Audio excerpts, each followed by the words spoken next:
more, and can't wait to see what questions you have at the end. So feel free to start cooking them up, thinking about them. We want to make sure that we are serving all of you through this conversation. So excited.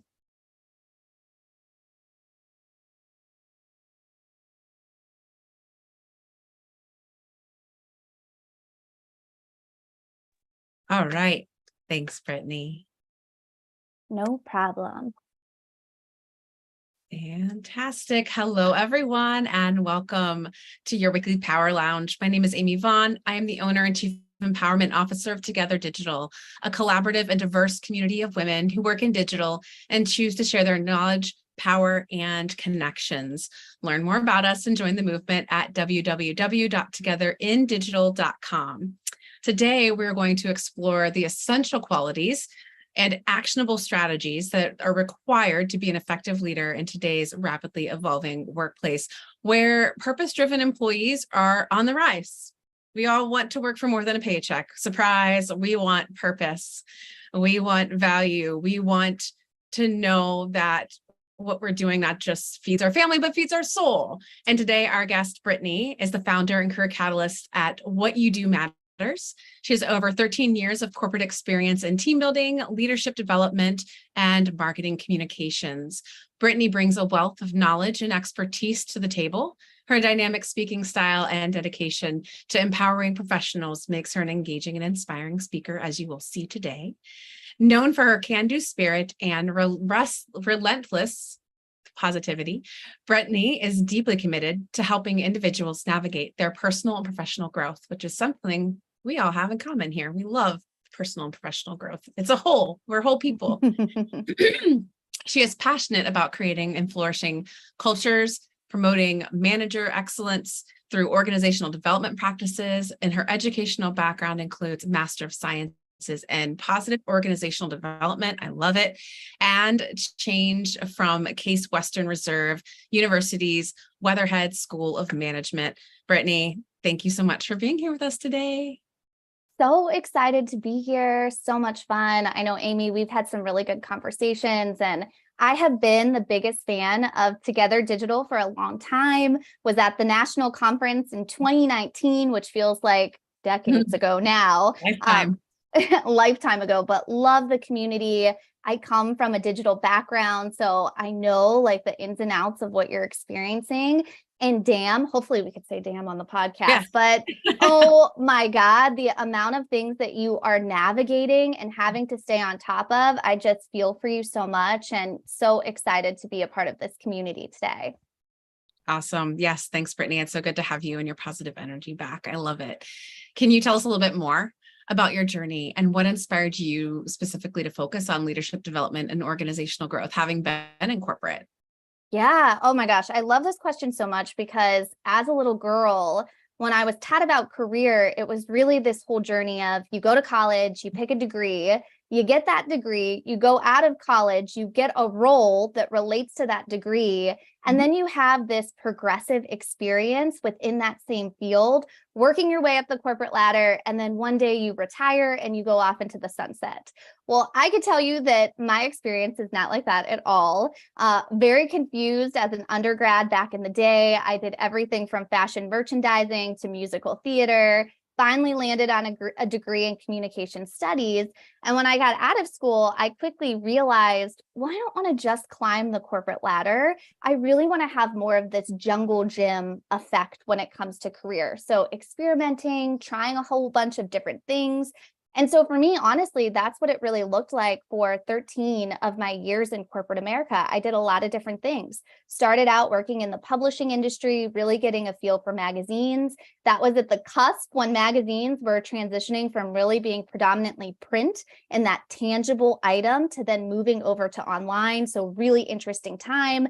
Then moved over to work for Microsoft in a philanthropic role, doing community development, kind of in that educational space, and then taking a very interesting leap all the way over into agency work. So I bet many of you on the call today, listening to this podcast, have had that agency experience as well. I think we all know how tough that is. I mean, oh my God, did I learn so much from that experience? Quickly learned that that's not what I wanted to do, but was very intrigued on the digital side. moved over into the corporate world in a role at Moen, really starting and igniting the social space for the company, getting my feet wet in that digital area, and then ended up actually growing the first ever in-house paid media team from, but like literally bolts to nuts, everything. So recruiting, figuring out what the job descriptions were, doing all of that, and really getting that leadership lens. And what I would say, so I'm a big T Swiftie, Amy. I know we talked about loving Harry Potter as well. So Yep. we're going to learn all of Brittany's obsessions on this podcast today. But I love like T Swiftie when she talks about an invisible string, that single thread of gold. And so for me, that single thread of gold that was leadership development and team development was always about the people. So even though I was jungle gymming, I was doing all of these different things, at the heart of it, it was always about the people. So even though I was intrigued by the actual work that I was doing, what was really interesting to me were the people dynamics, how you figured out how to work with that tough coworker, how you created a true high performing team. And so for me, that's when I started really digging in along the way and saying, ooh, like, what is this industry? What is this field? Because when I was in my undergrad, I didn't know that that could become a career. Not until I was in the professional world, meeting a mentor, did I even know that the words organizational development even existed, which sounds so like goofy now, right? I'm like, oh my gosh, most people know about organizational development, but back then had no idea that that was something I could have went into. And so as I went into each of my different experiences, which were very diverse, as I said, I started dabbling into, okay, well, how can I take this experience and do things like stretch assignments outside of my marketing responsibilities or outside of my philanthropic responsibilities at Microsoft and really lean into that team side. So doing development workshops, really trying my hand at coaching.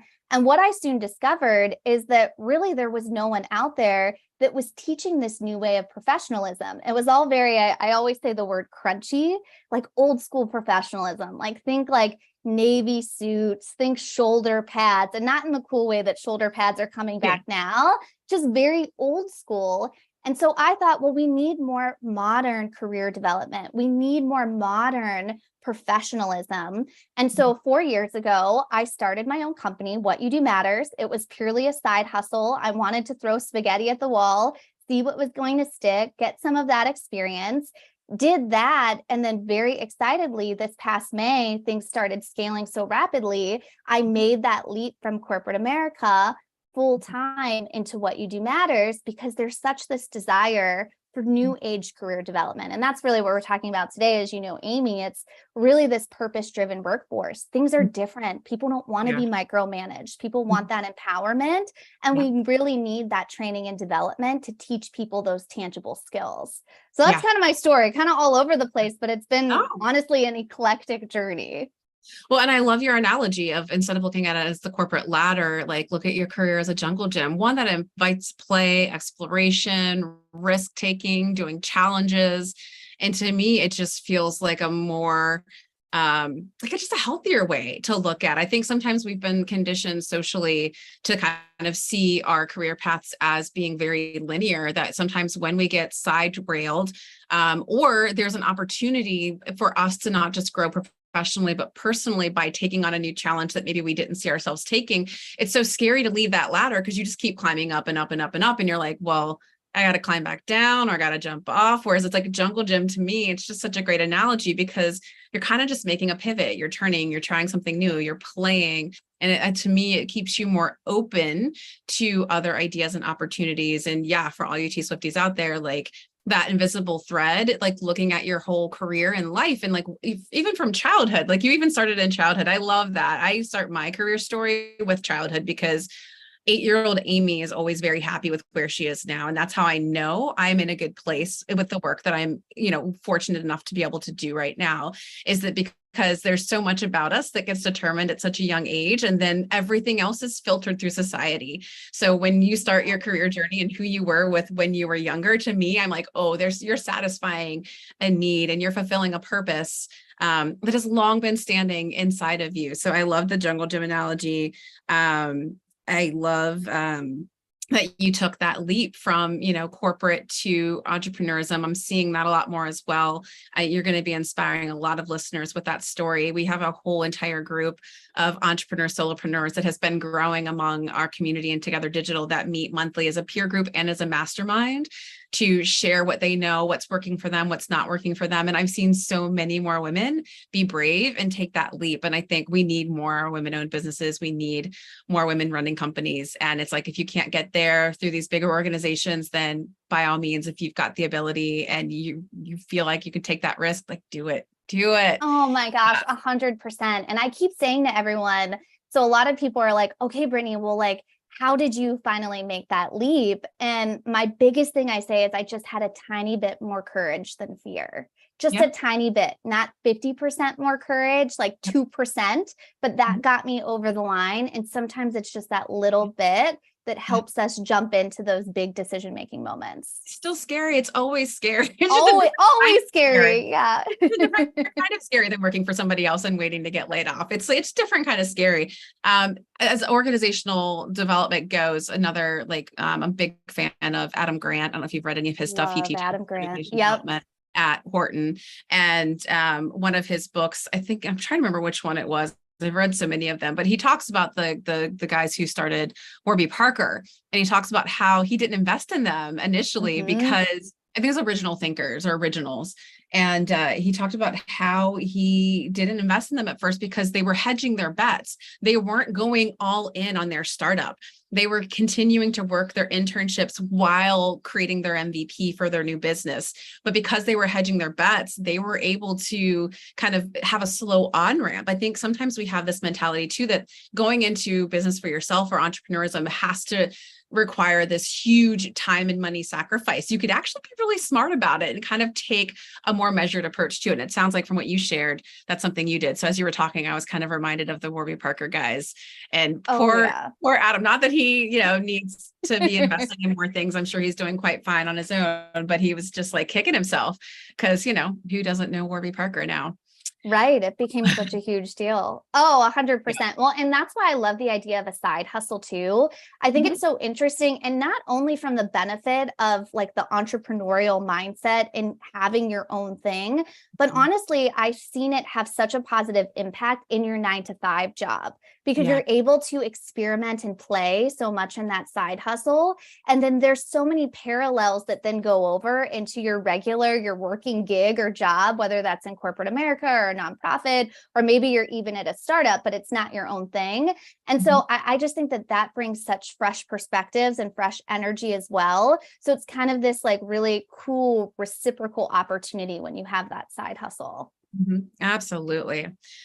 All right. So we did touch on the fact that, the workforce is changing. I think even before COVID, but definitely after COVID, our values, we've reevaluated the time we're spending on ourselves and with our family and things like that. Like a lot has shifted and changed, and a purpose-driven workforce is now more evident, I think, than ever. So, as you mentioned, leadership doesn't exactly look like it used to, not just even physically, but in the way that they show up and the way that they lead. So, looks, appearances, gender, all that aside, what are some of the key qualities or characteristics that define an effective leader, do you feel, in today's kind of purpose-driven workforce? Oh, well, my favorite number one is being a coach instead of being a manager. I think in today's age, we don't need that taskmaster anymore. We don't need that person that's going, did you get this, and this done on your to-do list? So instead, it's really, to me, when you think of leadership, it's about being that coach, which goes to that empowerment, trusting people, allowing those creative ideas to flow. And so I think that is huge and so important to people because employees are smart. All of you on here, you're so smart. You don't need someone telling you what to do. You need someone removing barriers. You need someone asking questions, digging deeper. And those are all qualities of a coach. So to me, it's all about that coach as a leader. The second skill that I think is so important is using we language. How many times have all of you been in a situation where you're on a call, your boss is on the call, and they go, I'll have to check my budget. I'll have to see what I can do about that or if I can do it. And the truth is, it's never just that boss's decision. It's really that collective group's decision, even from a budgetary perspective. Like I was in a leadership role. And yes, while technically they say the leader owns the budget, it's not true because everybody's hands are in there. It's the leader's responsibility to have that accountability for the budget, but they certainly aren't pulling all the strings, nor they should be. And so it's all about that inclusive we language. So I work a lot with leaders to go from those me's to we's, to stop saying I, to really be inclusive, because it's such a demotivator when teams hear their leader do that in meetings or experience that in their one-on-ones. It really should be about that collective. So I would say that's number 2. And then the last one, which I know this is a buzzword and some of you might roll your eyes, but emotional intelligence. You got to have emotional intelligence in this day and age when you're a leader. So that's having that awareness of yourself, that self-awareness, being able to self-regulate your own emotions. But then also part of emotional intelligence is having that social awareness and that social influence. So just so very important. So I would say, Amy, those are the 3 that come to mind to me when I think of the most important skills. It's being that coach, having that inclusive language, and really leaning into that emotional intelligence. And what I think is so interesting, I think we all know there's been so much talk about AI, right? I personally love AI. I think it's an amazing collaborative brainstorming tool. But when you think of those 3 things that I just said, those are not skills that are going to be replaced by AI. Yeah. They're human-centric skills, which also make them so important, and they have that longevity to them. Yeah, I think those are great call outs. I love that philosophy of being a coach. I love being a coach. I think I worked towards and got my title at one point of creative director and CEO. And you know what's funny is like the time I felt the most proud of anything anybody called me was when I was coaching my daughter's soccer team, standing outside, picking her up from school. And every other girl that came out was like, "Hi, Coach Amy. Hi, Coach Amy." I was like, "Oh my God, I feel so proud. That feels so good." There's something to that coaching aspect, right? And not kind of moving pieces and people around and treating them like cogs in a wheel. There's something you get back by being a coach versus being a dictator or an authoritarian and demanding people's respect. It's so different when somebody looks you in the eyes and sees you and appreciates you for what you help them with and the obstacles, like you said, that you help to remove. So I have to say, for anybody who is kind of stuck in that authoritarian or micromanaging sort of mindset and thinking that that's the best way to lead, I can tell you, you're just never going to get that satisfaction that I would feel when you kind of show up for your employees as a coach versus just a manager or a boss. So I love that mindset. I love that idea, feel that deeply. The we language, 100%. I mean, this was probably a decade ago now, and we were interviewing as executive creative directors, for an agency I was working at. And that was a big red flag for me whenever I heard somebody come in and talk about a major campaign that was millions of dollars, like not small budgets here. And they would speak as if they were the only person that worked on the project. And I'm like, but I really want to understand and know, like, what was your team like? What was the dynamics? How did you manage difficult conversations and issues? And, we're even working with your clients. Like, they didn't even talk about the clients. And I'm like, this is just so very narrow in the sense of understanding how this work was actually done. And the reason why I care so much is because I want to know how you work with others. And to me, when you say I, me, I just get no sense of you being aware of the effort that's getting put in around you. So I absolutely agree with you that the lack of weeks, for those of you who are interviewing right now, just think about that as you're sharing stories and case studies, but then also as you're interviewing others, really listen for that. I think it's a really big red flag. At least it's a pet peeve in my opinion of the me. Oh, me too. And once you think about it and you hear it, you can't unhear it. Right. Then it's like you're constantly in meetings or in scenarios and you're like, oh my gosh, there they go again with that I language. Right. Yep. Whereas I feel like it's funny because sometimes I'll even be talking about old jobs and I'll be saying we, and I'm like, I'm not even there anymore, but I still sound like I'm within or a part of that team because mentally in my head, I feel like I am. That really never goes away. And I know what you said, it's a buzzword, but I think because we have spent so much time, energy, and effort championing IQ, the lack of EQ that still exists within corporations, I think we have to keep talking about it. It needs to not just be a buzzword. It needs to be something that goes beyond buzz and kind of is a long leading trend, because it's just something that we haven't really seen championed in leadership a lot. I think it's still new-ish. It kind of was around, then it faded, and now it's definitely back. And I think it's coming with like what we're seeing, that trend post-COVID, where, people just want more understanding and empathetic leaders, because sometimes life turns to shit and we need to know that we're all human and we can get through it and we don't have to be robots through it. So I think those are great call outs. In your experience, though, on the manager side of things, what are some common obstacles that leaders are facing when they try to create a purpose-driven culture, and how do you begin to overcome them? Because there's a fine balance, right? You want to be emotionally intelligent, but you don't want to be a doormat. What are some of the challenges leaders might be facing right now in this space? Oh, well, I just feel for our leaders so much, because I feel like they're facing so many challenges, and I think they're burnt out and they're exhausted and they have more work than ever. So outside of all of that, a couple of the things that I see, especially when leading a purpose-driven workforce, is that leaders today are so scared that they're going to say or do something wrong. So then they get this analysis paralysis. They're like, am I going to offend someone? Am I going to do something? And then they're going to report me to HR. Like, I've heard so many leaders say this. So they're like, well, I don't know what to do. Like, how do I be, firm, but then still have that coach mentality? So what I tell them, so part of this to overcome that is that you have to realize you don't have to have all the answers. And leaders, they tend to think, well, I'm the leader. I need to come forward with all the answers because I'm leading this team of people. And the truth is, they certainly do not need to have all of the answers. So it's about leaning into curiosity, where if you think of I call it like the emotional temperature check or the emotional thermometer, curiosity is neutral ground. You're not feeling like overly up or overly down, overly hot or overly cold. You're really at that neutral place, which makes you the most open. So again, leaning into that emotional intelligence. So it's really about that leader becoming curious and listening. I think we all know that we have 2 ears and 1 mouth, because we should be listening more than we're talking.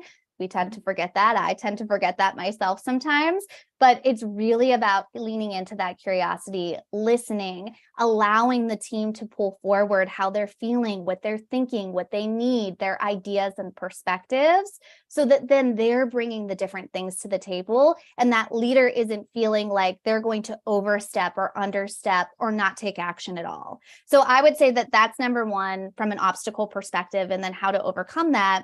Number two is I see so many leaders caring too much about the work and not about the people. This is especially true when a leader is really passionate about what they're doing. So I think that this is so common in the marketing space, and maybe those that are listening and watching have experienced this, or maybe you're kind of like this person too. So maybe you've done the job that now people on your team are doing, and you're really passionate about it. So you love designing all of the graphics, you're really into it, you're a perfectionist on it. And so you're really zeroed in and focused on the work. But the truth is, the leader's role is not about the work. It's about taking care of the people. So to overcome that, it's taking that step back and going, it doesn't matter that I care about the work so much. Obviously, you're going to have to care to it a certain extent, but you have to put yourself in that position to say, I am here for the people on my team. I need to be passionate about them. I need to understand, what are they most interested in? Where could they use my support? Where do they want to go in their career path? So it's about changing your focus. Take it away from the work, because you have your team narrowed in and focused on that. You as the leader, you got to focus in on the people. That is really where your aperture should be. Yeah. So I would say those are like the two biggest ones in my experience, and as I'm working with my clients and partners, that has continually been coming up right now. Yeah, I can see that. I love that. I think people over perfectionism is ideal. I think everybody's going to sleep better at night. I used to joke and be like, we're advertising. We're not saving lives here. Like, there's so many things that we can do to I want to make the work great. We have to make the work great. Like, that's an essential, but we don't have to kill ourselves nor each other in order to actually make the work great. And I also think you called out a great point about that idea of being curious and listening, I think I can totally hear and see where you're coming from. There's a lot of emotional labor that leaders are having to do that they weren't asked to do before. And I Right. think spending more time on personal development is a great way for a leader to actually grow professionally, because there's so many pieces, like we've talked a lot about in the last few years, especially about diversity, equity, and inclusion, which makes a lot of our, very usually cis white male leaders uncomfortable because they haven't received the education, the information, the upbringing, the social conditioning, anything to help them be ready for those kinds of difficult conversations, much less feel like they're prepared or capable of dealing with them. So I can totally understand that analysis paralysis in the sense that you want to show up for your people, but you've not really been given the skills, and society hasn't really asked you to, because you could kind of just, show up and get your promotion on, basically potential alone, and then kind of play out some rounds of golf, get a promotion here, there, wherever, work your way through. And you're not meeting conflict except for in certain scenarios. And maybe you've learned to navigate that well, but the people side, the EQ side, that's a whole new territory for a lot of leaders right now. So I can only imagine. Well, and I think, oh my gosh, it's so much so. And I think it's really changing who we actually designate as our leaders, right? So if you go back in history, people were promoted into management roles because they were phenomenal individual contributors. They were masters at their particular specialty. Right. I think now we've quickly come to learn that just because you're an amazing individual contributor and you have mastery in what you do, that does not mean that you're going to be a competent or effective or compassionate leader. We actually see the opposite. And so it's really about finding people that want to demonstrate these new leadership capabilities, that are interested in the people. Those are the leaders of the future. Yes, that doesn't mean that just because you're a great individual contributor, you're not going to make a great manager. Great point. But there's so many other skill sets that are required. And we're just learning so much now and debunking things that have been true or we thought have been true in the workforce for so long that are just completely not relevant anymore. That's a great point. Yeah, I think people who are good at the craft are not always the best. And we've had that. I think I've had a few people that I've worked with that are like, I am an art director and I will always be an art director. I don't really want to go anywhere above that because it's just not really within my skill set. Like I love to design and direct the design, and that's kind of where it stops.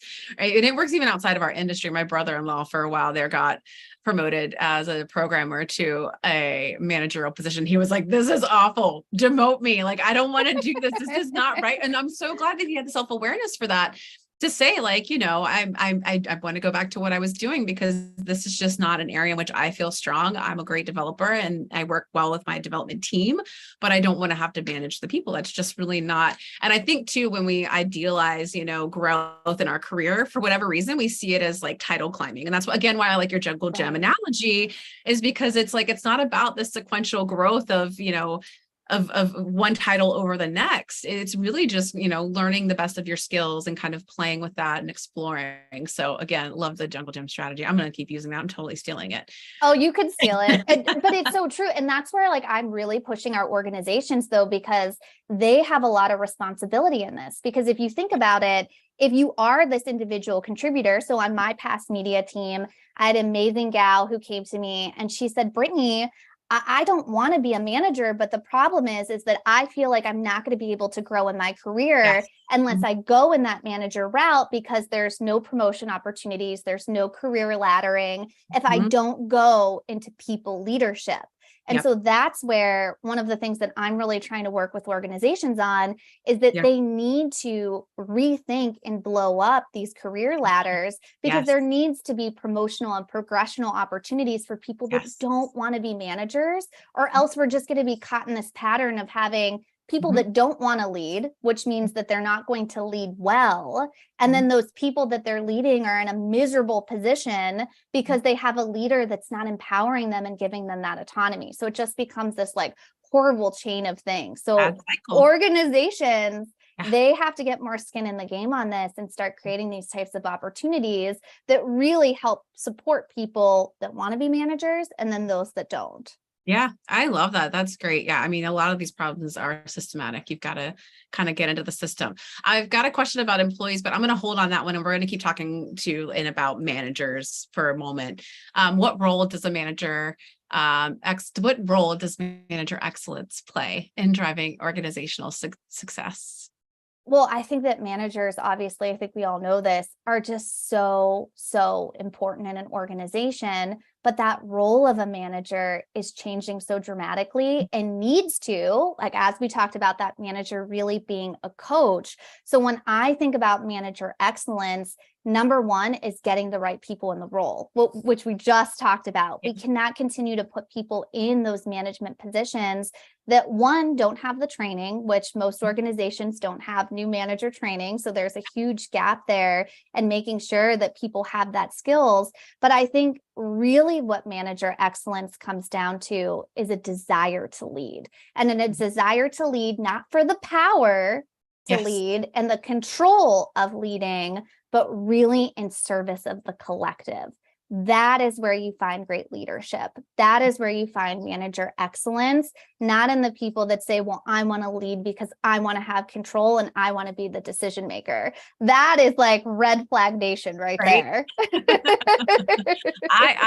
Me, title, salary, promote. I absolutely agree. I think I'm a huge fan of servant leadership. I know there's lots of leadership styles out there that are similar and or adjacent, but definitely see a lot more leaning that way as well. So what steps can leaders take to start to cultivate a workplace culture that values the personal and professional growth of employees beyond, because we've talked about this, right? As you're climbing that ladder, beyond monetary rewards, right? If you're a manager right now and you've got a purpose-driven workforce, how do you help them feel that sense of purpose and value outside of promotions and raises? Because sometimes that's not always possible, unfortunately, especially in this current economy. I know, especially with everything that's happening right now. So a couple things come to mind to me, and one is role clarity. And I know people are like, oh gosh, role clarity, that doesn't sound sexy at all. But as a leader, I always say, this is like one of my favorite things to say, clear is kind and kind is clear. Yep. When you are feeling murky about what your role is, what Mhm. your area of ownership is, you can't perform to your best ability, and you have all this noise in your head about, like, it's like that, do I go, do I not go, can I do this, can I not do this, do I have to get permission, who has to approve this, and like the inefficiency that that creates, one. So if you want to like really drill it down to the bottom line, is huge. But two, that mental load that it puts on employees Yes. is just devastating, right? Like that is where you start to hear things like the toxic work environment. And that's where you start to experience that burnout and that exhaustion and overwhelm. So one thing that leaders can do is really be clear on role clarity. What Mhm. are those swim lanes for your team so that they really understand where they have ownership and control? Mhm. Number two, and this is maybe a little bit controversial, is time flexibility. So I Mhm. know a lot of times leaders feel like that they have to abide by whatever the corporate or organizational larger policy is. So I've always been a disruptor, and every leadership role that I've had, I'm like, I don't care what the organization says, I'm going to do what's right by the team. So Yeah. very specific example of that, I encouraged people, if they wanted to get their nails done during the day because they needed a break, go get your nails done. If you want to have your hair appointment at 11 o'clock because you Mhm. don't want to be at the hair salon until 9 o'clock at night because you have to go after work, do it during the day. If you want to go walk for 2 hours in the afternoon or get a workout in, go do it. It's that time flexibility, which honestly, I truly believe that being able to do that for your team is within your control as a leader. And that makes such a difference to people because Yeah. it gives them that ownership of their day, and it lets them know, okay, like I have a life, I can flex, because we all have so much family stuff going on. We have a Mhm. bajillion things happening outside of work. So being able to flex our time as we need it is crucial. And honestly, the highest performing teams that I've seen and experienced and worked with, it's Mhm. because their leader gives them that time flexibility and isn't watching their every move. Because again, remember, they're focused on the people, not so zeroed in on the work. They trust the people to get the work done and the way that's going to work for them. So I would say that those are like two really easy to implement areas to really help their employees. Yeah, I love that. I think I've definitely learned over the years, especially working with creatives, is that we have our own time in which we kind of hit that zone of flow and genius. And it's not the same for everyone based on your circadian cycle. I like to tell a story often about a coworker who was on my team who was just so close to getting fired because he wouldn't show up to a standing 9 a.m. meeting. And this also kind of is a difference between kind of the time fluid versus time, what is it called? Time fixed mindset. So time fixed mindset is a very American Western kind of culture idea that when we say 9 to 5, we mean 9 to 5, like you're in by 9 and you clock the hell out by 5, but you're there from 9 to 5. Whereas, and also being kind of, time bound.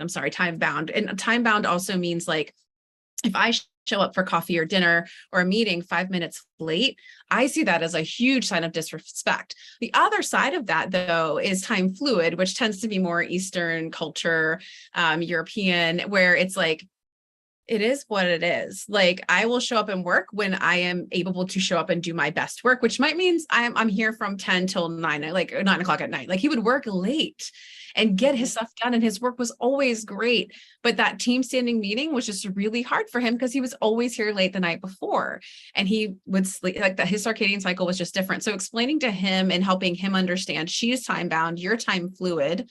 She sees it as a sign of disrespect, which he was like, oh my God, I never even thought about that. I thought she was just picking on me. I'm like, so you, 1 day a week, you can kind of, struggle through getting here because it's more about being there, showing up, time, respect. Now, if it would have been me, I probably would have pushed the meeting to sometime later. Like, if the majority of the team really felt like 10 o'clock was a better time to start so they could have an hour to get caught up on emails for Monday or whatever, and then we get to a meeting. But the smaller teams, that's easy. But I like that idea of helping to create that time fluidity. I also learned about it with one of the a strategist I worked with who came from South Africa. And one of the things he negotiated was a nap in the middle of his workday, because he came here and was like, oh my gosh, they literally want me to just show up, put my butt in a seat between 9 and 5. Like, no, like I need a nap in the middle of the day. So he worked it into his contract to get it in the middle. I love that. I'm pro nap for sure. So funny, but I think there's a lot to that, that trust, that autonomy, and that time fluidness. I think we have a great opportunity to maximize people's efforts and actually make us all more productive without burning people out at the same time, which to me is a win-win for all. From an organizational standpoint, have you seen any specific strategies or initiatives that have helped organizations tap into employees' desires to have more meaningful work and a sense of purpose outside of just the managerial part, like bigger, the whole company? Yeah, I have. So one thing that I'm like pleasantly surprised and so excited about are ERGs, so employee resource groups, which have been like huge, I would say, ever since.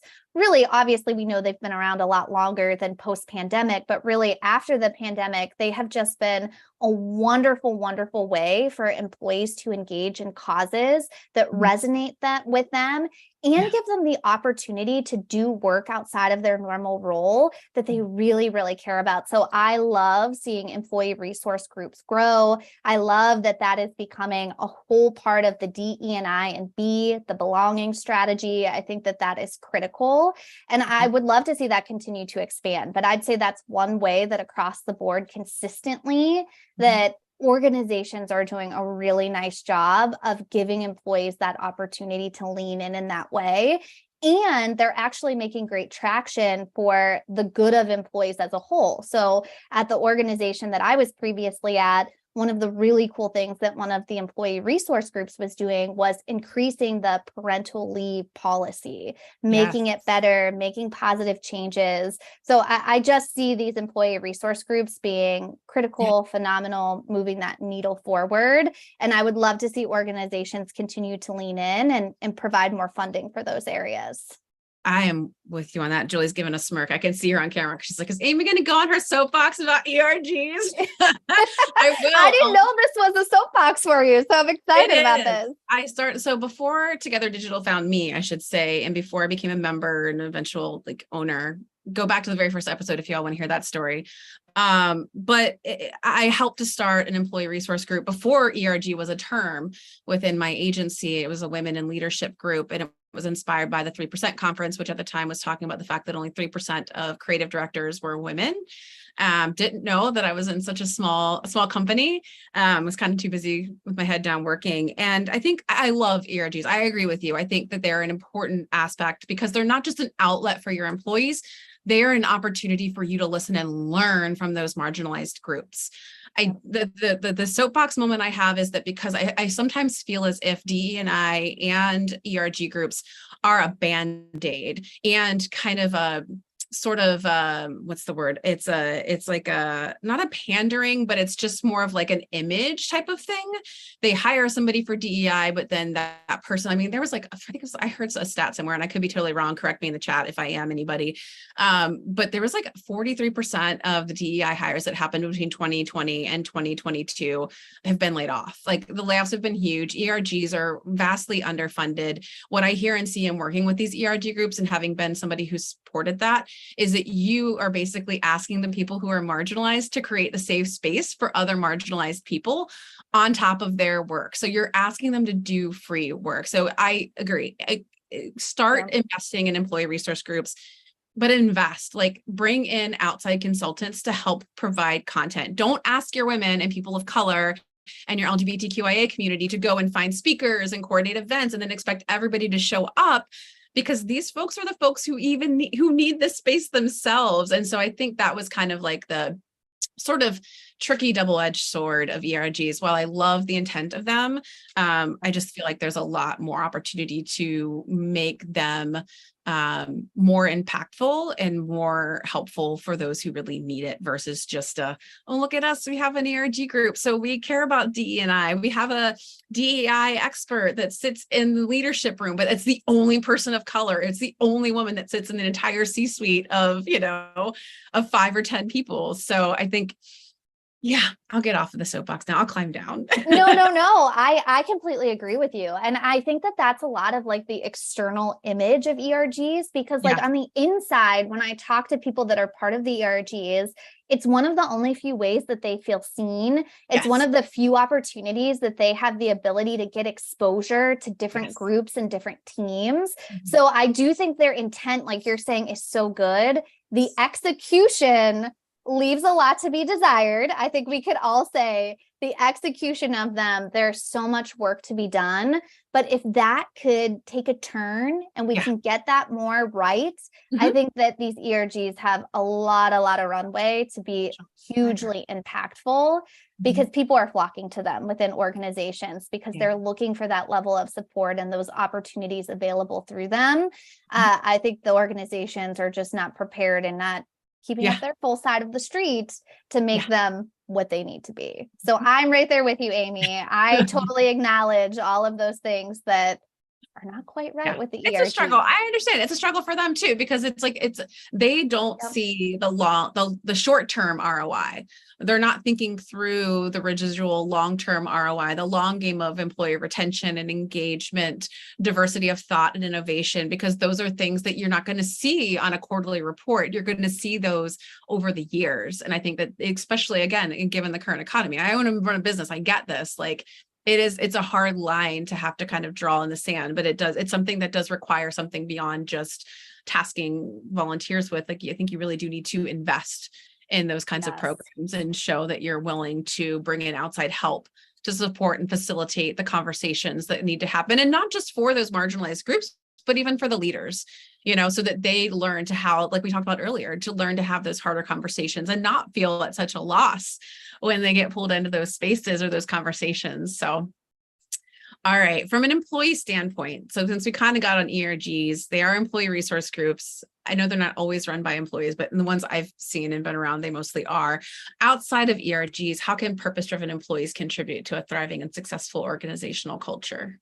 Oh, I love this question so much. And so for me, it's all about these employees speaking up, sharing the uniqueness of who they are, quirks and all, bringing their whole self to work, sharing their ideas.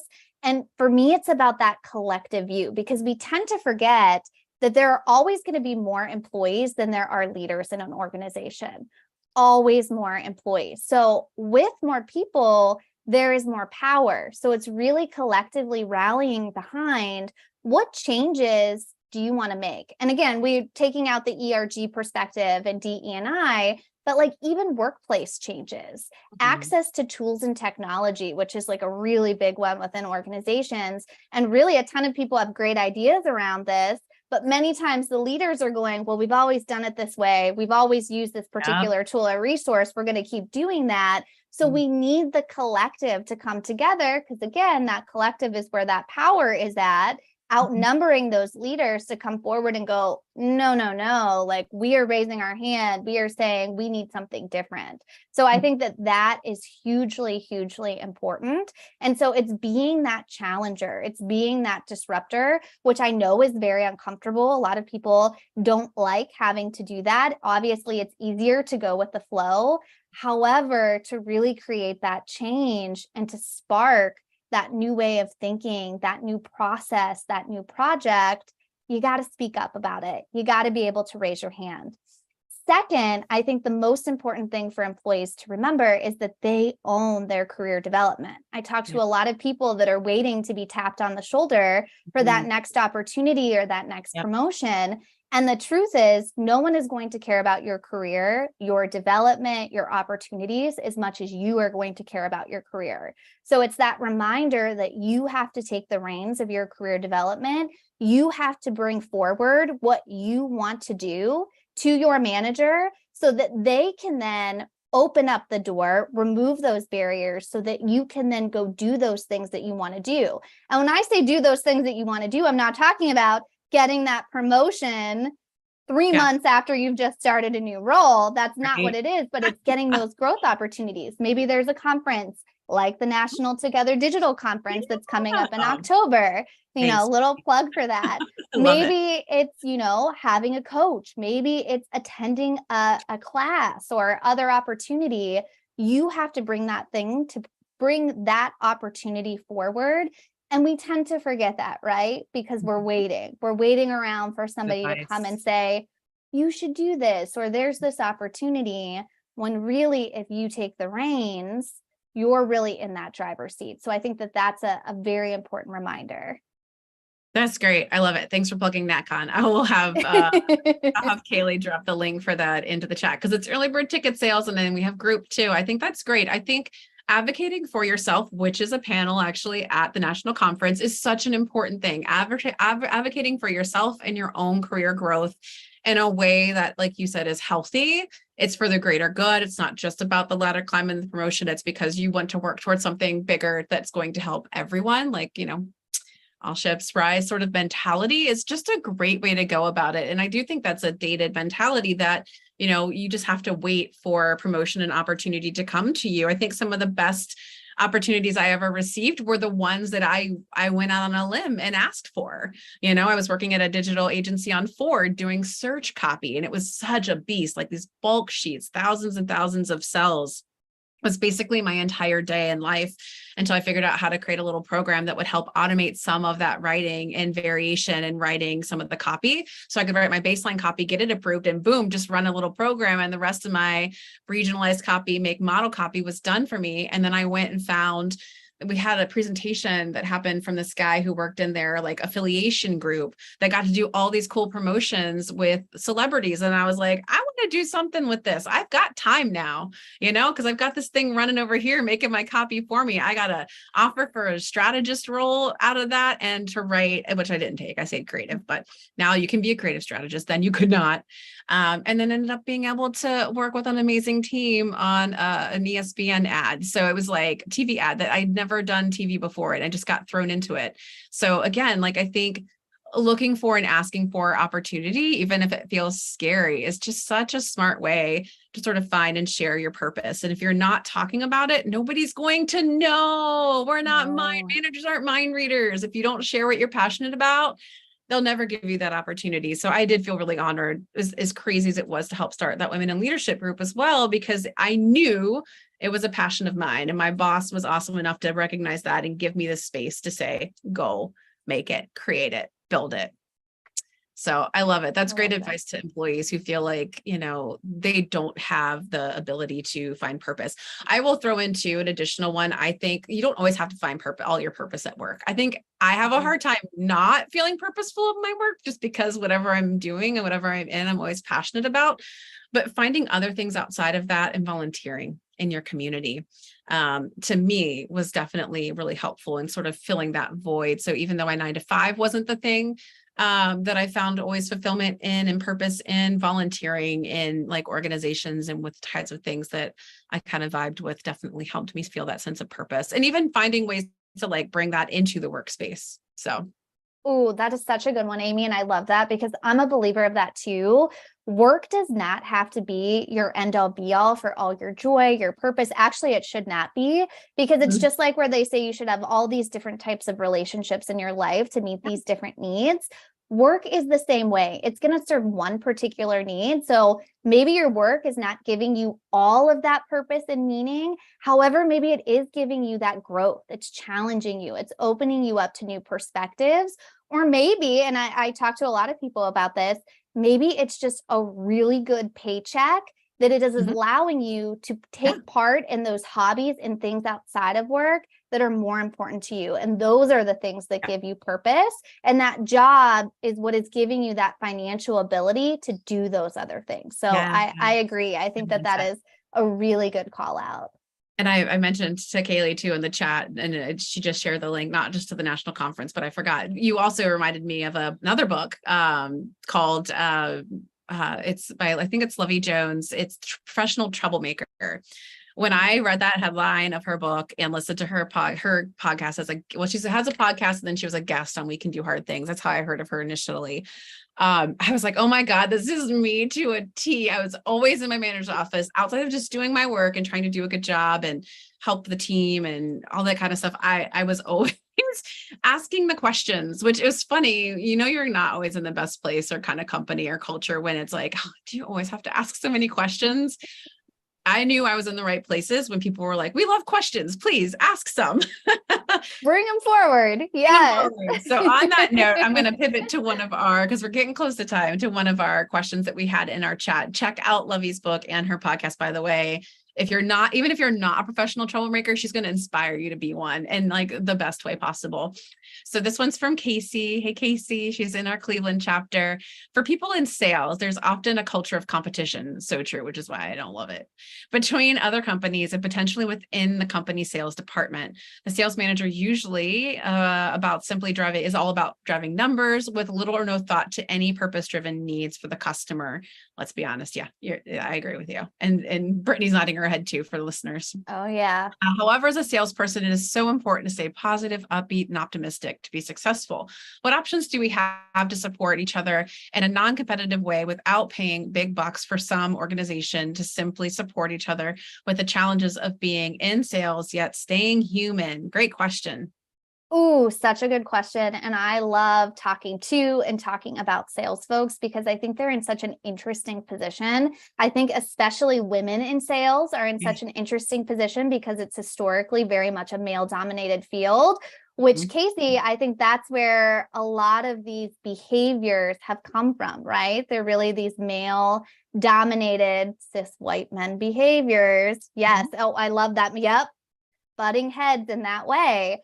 One thing that I think is very interesting about sales, though, that works to the advantages is that sales folks are very development focused. Now, again, historically, it's about what can you do to improve your sales skills so that you can continue to convert those customers and build that revenue, right? But typically, the sales teams are the ones that are having those regular development trainings. So I think one thing that really could be to your advantage is bringing forward development opportunities, people to come in, or even recommending podcasts and books that are more in line with your type of leadership and your type of leadership style to help really start to slowly shift that culture and expose people to new development things that aren't so much this competitive based skill set in sales. I've seen that be very, very successful because, again, that is the positive of the sales folks. They are doing so much development training from what I've seen and experienced. And actually, a ton of my team development workshops are actually for sales teams, because they're the ones that have budgets and a desire to bring people in, but it's bringing the right people in or bringing those right resources to the table that start to change that conversation from competition into how are we working collectively as a team, and starting to weed out some of those bad behaviors. So I think that that's one way. The second way, and this is like a really interesting suggestion, and maybe Casey, you roll your eyes at this, I would really seek out your human resource partner. So I did spend some time when I pivoted over from marketing into human resources. Again, I've really jungle jumped, folks. And what's really interesting is that your human resource partner, no matter what you think of HR, I know we probably all have a lot of feelings about HR, they are a really interesting resource. So Casey, I would reach out to who your human resource partner is for sales and have a conversation and say, hey, would love to, start doing some things to really foster more of a collaborative team type setting.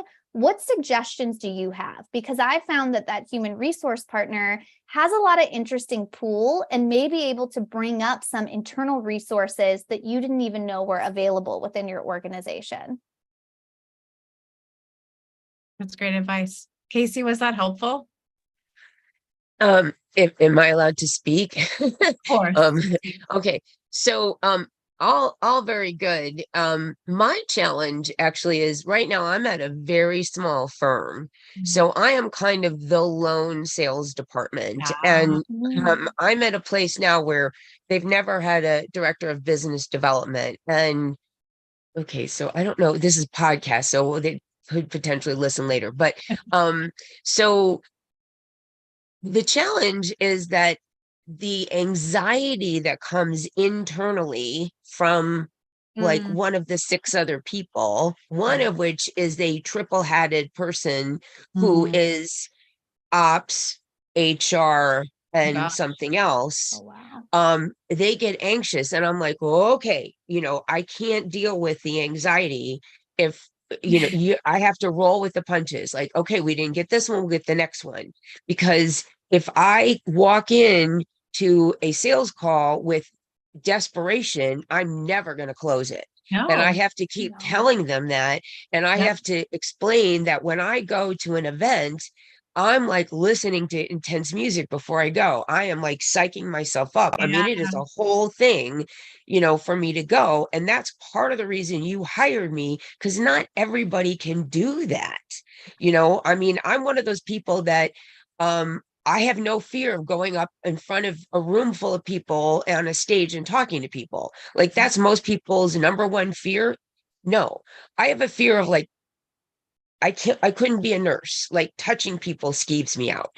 So, but we all have our different skills. And I thank nurses every time I meet them, because I've had major surgeries and I pay it forward, because the ones that did all the nice things for me were off by the time I was conscious. So I was like, thank you, nurses. Yeah, seriously. But, so we all have our different skills, but, sometimes it's like this anxiety thing. And I'm like, okay, everybody needs to just sort of, but nonetheless, though, still, it's like, I've also been lately at the receiving end of some really aggressive salespeople trying to sell me. That's just such a turnoff. Right. And, like almost like used car salesmen for tools, like marketing tools. And Yeah. Well, first of all, I want to say really quickly before we give Brittany a chance to answer, and then we have to wrap because we're at the hour already. I told you it was going to go fast, Britt. So fast. I think, Casey, this would make a really great question and conversation also in our Asks channel on Slack for members. And we've got a sales channel as well, if you want to post it both in there. But Brittany, I'm going to give you the floor for about 30 seconds to give some more specific advice. Thank you for clarifying a little bit there, Casey, before we close out for the afternoon. Yeah, I would say number one, Casey, I just want to acknowledge you for being in that type of scenario, because obviously that's a difficult environment to be in, and you continue to show up every day. And just the fact that you're here on this call, part of this community, shows the type of person that you are. So I'd say that's number one, like just acknowledging you and acknowledging yourself for continuing to show up even in such a challenging environment. I would leave you with my best piece of advice is to continue to hold your boundaries, because our boundaries, that teaches people how to engage with us and treat us. So continuing to own that you're not going to show up to a sales conversation and have that sales breath or that desperation, as they call it. You're going to show up differently and confidently. That's a boundary that you are setting, and that you're not going to engage in that competitive nature. That's a boundary that you're setting. So I would say writing down what those boundaries and non-negotiables are for you, having that something you look at daily and going, okay, I'm going to encounter a lot of shit today, but these are my boundaries. These are my non-negotiables, and I'm going to keep showing up and being who I am. I love it. Yeah. Time will prove it. Time will prove out. I think you're new there, and you just got to show them that your way is the right way. You know what you're doing, Casey. Awesome. Brittany, thank you so much. And Nicole, I know you had a quick question about some more book recommendations. We will absolutely drop some into the books, podcasts, and articles Slack channel.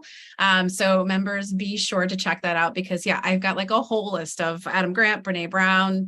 I just mentioned Kim Scott, Radical Candor. She was a podcast guest as well last year. There's some really awesome books out there, just really talking about ways in which we can show up as leaders or as employees to create a more purpose-driven workforce, to keep fueling that fire, because I like that direction. I think it's going in the right direction. So Brittany, thank you so much for all the work that you do in coaching and helping others to kind of lead that more purpose-driven life. It's awesome. Thanks for being with us today.